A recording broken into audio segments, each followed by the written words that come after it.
সারাদিনে একবারই পাই, তাও আমাদেরকে সর্বোচ্চ 2000 টাকা দেওয়া হয়।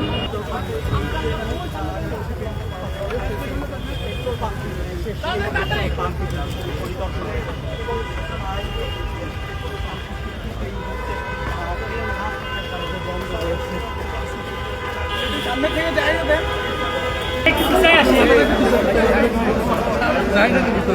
বাইক করবে রে ভাই,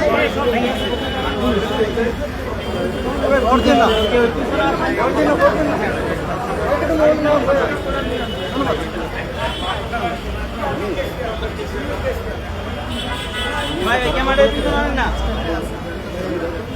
ভাই।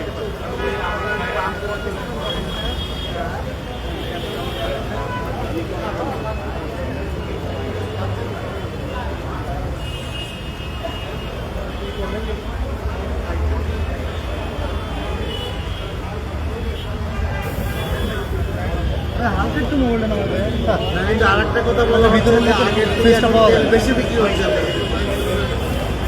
আগে আপনারা যে পরিমাণ তেল পেতেন সেই পরিমাণ 24 টাকা মাল আগে কয় গাড়ি পাইতেন? আগে 3 গাড়ি পাইতেন, এখন এক গাড়িতে তো আপনারা সামান্য উঠতে পারেন।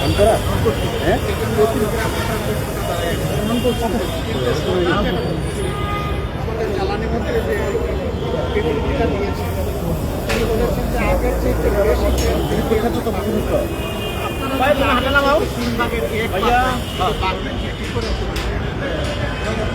এই কথাটা সত্য না, শুনছেন আপনারা? আপনার শুধু লাইভ হয়, সারা দুনিয়া শুনে। বাস্তবতা আপনাদের কথা এক নাই তো। আচ্ছা, আপনারা কি বেশি দামে একটু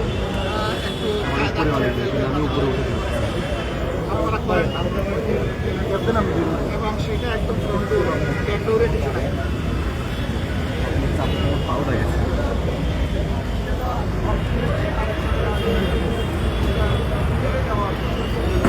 আগে আপনারা কত পেডাল পাইতেন?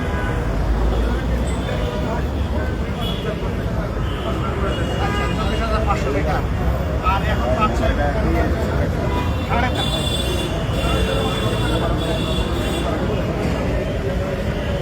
এমন তো না যে এখানে কিছু নিলেন আমার বাইরে অন্য জায়গায় কিছু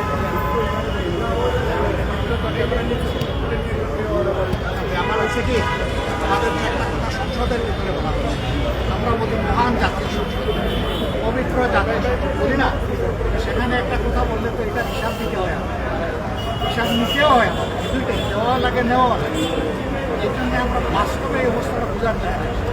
বলবেন যে এর আগে বুঝেন নাই, এটা এখন আমরা প্রত্যেক লেভেলে যারা বিক্রেতা এবং যারা গরিব তাদের উভয়ের কথা আমরা শুনছি, তারা কী বলে না। আপনাদের কথা এবং আমাদের সংসদের কথা নিচ্ছে ডিফারেন্ট হয়ে আসলে দেখেন এই সম্পর্কটা আমরা তৈরি করি, আমাদের সরকারও তৈরি করি।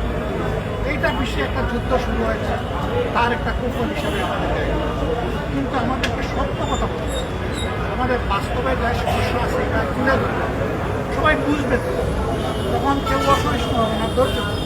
কিন্তু আপনি যদি বলেন যে সবই আছে, তাইতে লোকরা বলবে এটা আমার সবই দাঁড়ায়। আমরা এখানে যেমন গাড়িগুলোকে জিজ্ঞেস করি, গাড়িগুলো দাম রাত 9টায়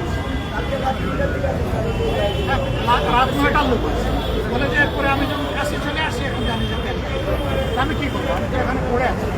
অথচ বলা হচ্ছে একে গাড়ি বারবার তেল নিয়ে বিক্রি করছে, এই জন্য তেলের ডিমান্ড বেড়ে গেছে, আগের চাইতে বেশি বিক্রি হচ্ছে। এই কথা একেবারে কেউ সেটা সবাই বলছে সারাদিনে একবারই পাই, তাও আমাদেরকে সর্বোচ্চ 2000 টাকা দেওয়া হয়। আর মোটরসাইকেল বলতেছে আপনারাই সারা 500 টাকার আমরা সর্বোচ্চ পাই, নিজে 300-250 এক এক পাম্পের অবস্থা অনুযায়ী সেরকম গাড়ি দেখা বসে 8 ঘন্টা 10 ঘন্টা 7 ঘন্টা 5 ঘন্টা লাইনে দাঁড়িয়ে এইটুকু তেল নিয়ে বাধ্য হয়ে ক্যালোরির কাজ।